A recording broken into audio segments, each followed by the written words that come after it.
Welcome back to Group Insurance Daily Pulse, the only broadcast dissecting the latest market movements through an actuarial lens, alongside a keen eye on distribution and market impact. I'm Aria the Actuary, scrutinizing every basis point. And I'm Dorian the Distribution Expert, here to highlight the opportunities, the market shifts, and the path to competitive advantage. Today, we're diving deep into three critical developments from the last 24 to 48 hours. Rapid fire, data dense. Let's get straight to it. Time is premium. First up, a significant consolidation play in the brokerage space. On June 29th, Simplicity Group announced the acquisition of Benefit Planning Inc., BPI, a Chicago-based agency. BPI specializes in high net worth and ultra-high net worth clients, focusing on estate, legacy, retirement, wealth management, and, critically for our listeners, group and executive benefits. Dorian, significant consolidation is an understatement. This isn't just another bolt-on. This is Simplicity, a known consolidator, deepening its penetration into a highly specialized high-yield segment. From a carrier perspective, this immediately flags P&L implications. You're looking at a larger, more sophisticated distribution partner demanding bespoke product structures, potentially exerting increased pricing pressure on group life, disability, and executive carve-out products. My immediate concern is the leverage this grants Simplicity in negotiations. Are carriers prepared to offer the differentiated product portfolios and service models required to remain competitive with these expanded, specialized distribution channels? And let's talk regulatory. Aria, while your risk assessment is valid, let's pivot to the ROI for all stakeholders. For carriers, this is an opportunity, not just a threat. It's a clear signal to invest in robust, flexible product development for the HNW, UHNW segment. Think sophisticated non-qualified deferred compensation plans, executive life structures, and high-limit disability. Aligning with expanded capabilities of firms like Simplicity means access to a more affluent, less price-sensitive client base, potentially leading to higher persistency and larger average premiums. For brokers, the value proposition is undeniable. BPI's niche expertise integrated into Simplicity's broader institutional resources means enhanced technological tools, a wider array of services, and a deeper bench of specialists. Less price-sensitive is a dangerous assumption, Dorian. High-net-worth clients are acutely aware of value, and their advisors, now operating under a larger umbrella, will be leveraging that scale to drive down costs or extract more value-added services. The integration friction alone for combining bespoke HNW services with broader group benefits operations can be substantial. Data silos, differing compliance requirements, and the cultural integration of a niche agency into a larger entity all present execution risks that can impact client experience and ultimately persistency. What's the projected synergy capture rate? What's the churn risk during integration? These are not trivial actuarial considerations. But consider the competitive advantage for employers. They now receive more comprehensive, integrated advisory services. This isn't just about managing risk. It's about optimizing total rewards for top talent. Sophisticated strategies for financial protection, legacy planning, and group benefit needs for executives become more accessible. This translates directly to enhanced employee retention, improved executive morale, and a stronger overall value proposition for high performers. The market is demanding a more integrated approach to benefits and wealth management, and this acquisition directly addresses that demand, creating a more efficient, specialized marketplace. The benefits for client experience and retention can significantly outweigh integration costs in the long run. Only if the integration is seamless, Dorian. We've seen enough M&A in this space to know that's a high bar. The data migration, the regulatory alignment across differing state jurisdictions for both group and individual lines, the potential for E&O exposure during transition, these are tangible costs and risks that must be quantified and managed. Dorian, let's temper the enthusiasm. A 1.8% year-over-year revenue decrease is not insignificant, regardless of EPS. While the EPS of 175 might look strong, we need to understand the drivers. Aria, the context here is key. Aflac's emphasis and success in group voluntary benefits, dental, vision, life, and disability, validates a resilient market that is actively being sought by employers.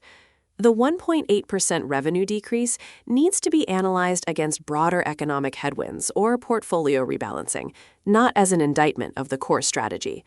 The growth in voluntary segments signals that employees highly value these supplementary coverages. For carriers, this validates strategies focused on expanding voluntary product lines to complement core benefits. It diversifies revenue streams and insulates against volatility in core medical. The institutional investment isn't just a number. It reflects sophisticated market confidence in Aflac's strategic direction within the supplemental insurance space, particularly in these growing voluntary segments. For brokers, this is a clear green light to deepen client relationships by focusing on comprehensive voluntary packages. And what about the administrative burden, Dorian? Expanding voluntary benefits can increase complexity for benefits administration, payroll deductions, and employee communication. While no significant increase in direct costs for employers sounds appealing, the indirect costs of managing a broader voluntary portfolio can erode the perceived value. Carriers need robust, scalable administrative platforms to support this growth without incurring significant operational expenses that would negate the profitability of these lines. From a solvency perspective, a rapid expansion into new voluntary product lines, even if initially successful, requires careful capital allocation and reserve management. The market is clearly signaling demand, Aria. Employers are looking to bolster benefits to attract and retain talent. A diverse range of voluntary benefits provides crucial financial protection and improves overall employee well-being, which translates to higher productivity and lower absenteeism. Aflac's performance demonstrates that this is a viable, profitable segment, provided carriers offer the right product mix and brokers effectively communicate the value. The market is evolving, and voluntary benefits are no longer nice-to-haves, but essential components of a competitive benefits package. Finally, let's talk innovation and engagement. Aflac is again in the news, this time for a collaborative campaign launched June 29th with fashion designer Rachel Zoe. This initiative promotes cancer screenings and preventative health checkups, leveraging a fashion-focused platform through public service announcements and digital content. Aflac positions this as part of its commitment to supporting policyholders through the financial and personal challenges of cancer treatment, aligning directly with their supplemental insurance products. Dorian, innovation and engagement, or marketing spend with an uncertain ROI. While the sentiment of promoting preventative health is commendable, from an actuarial standpoint, I need to see the quantifiable impact on claims mitigation. How does a fashion-focused platform translate into measurable increases in early cancer detection rates among Aflac policyholders? What's the baseline screening rate, and what's the projected uplift from this campaign?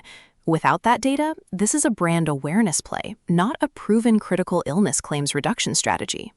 Carriers explore public awareness campaigns all the time, but the direct actuarial benefit is often elusive. Is Aflac projecting a reduction in average claim severity or frequency for critical illness policies due to this campaign? And if so, what's the confidence interval on that projection? Regulatory bodies, particularly those focused on consumer protection, might also scrutinize the efficacy of such campaigns if they are positioned as direct health interventions without clear, data-backed outcomes. Aria, you're looking for a direct, immediate claims reduction. And while that's an ultimate goal, this is also about brand equity, policyholder engagement, and long-term value creation. For carriers, it's a proactive approach to drive preventative health. Even if the claims mitigation isn't immediately quantifiable to your precise actuarial standards, the intent is clear. Healthier policyholders eventually lead to better claims experience. This sort of high-profile partnership reinforces the value of supplemental health products beyond just claims processing. For brokers, this is a powerful talking point. It provides a tangible example of how insurance providers are investing in employee well-being beyond just the transactional.